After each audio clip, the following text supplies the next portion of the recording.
আমি এখানে এয়ারপোর্টের ফ্রি ওয়াইফাই নিয়েছি, যেটা 1 ঘন্টার জন্য ফ্রি দিবে। আর আপনার যদি কোনো সিম থাকে তখন আসলে আপনারা ফ্রি ওয়াইফাই রেজিস্টার করে ইউজ করতে পারবেন। বাট আমি এখনও কোনো সিম নেই। এখানে আরেকটা জিনিস বলে রাখি যে আপনি যদি এয়ারপোর্ট থেকে সিম না নিতে চান তাহলে আসলে বাংলাদেশ থেকে আপনার রোমিং ডেটা কিনে নিয়ে আসতে পারেন।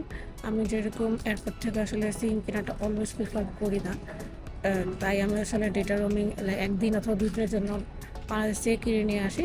তাহলে আসলে আমার সাথে হয়তো আমি ইন্টারনেটটা পেয়ে যাই, আমার সিম নিয়ে এত চিন্তা করতে হয় না।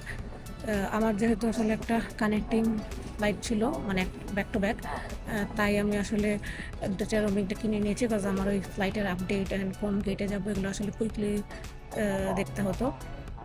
সো আমি 3 দিনের একটা ডেটা রোমিং প্যাক কিনে নিয়েছি। সো যেটা আসলে আমার ল্যান্ড করার সাথে সাথে আমি রোমিং অন করার পরে সব কিছু কানেক্ট হয়ে গেছে, ইন্টারনেট চালু হয়ে গেছে। সো রোমিংটা আসলে যেভাবে কাজ করা দেখলাম, আপনি আগে থেকে কিনে রাখতে পারেন, বাট যেদিন থেকে অ্যাক্টিভ হবে সেদিন থেকে আপনার ডেটা শুরু হয়। যেরকম আমি কালকে রাত্রে কিনছি, বাট আমি এখন যেহেতু অ্যাক্টিভ করছি, তো আমার এখন থেকে 3 দিনের টাইমটা শুরু হয়েছে। তো আমি চিন্তা করছি আমি 7-11 ওর সিটি থেকে সিমটা কিনবো।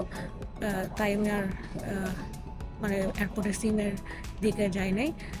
আমার বের হয়ে খালি গ্র্যাবটা কল করে আমার লোকেশনে যেতে হবে, এর জন্য আসলে সিমটা লাগে মেইনলি।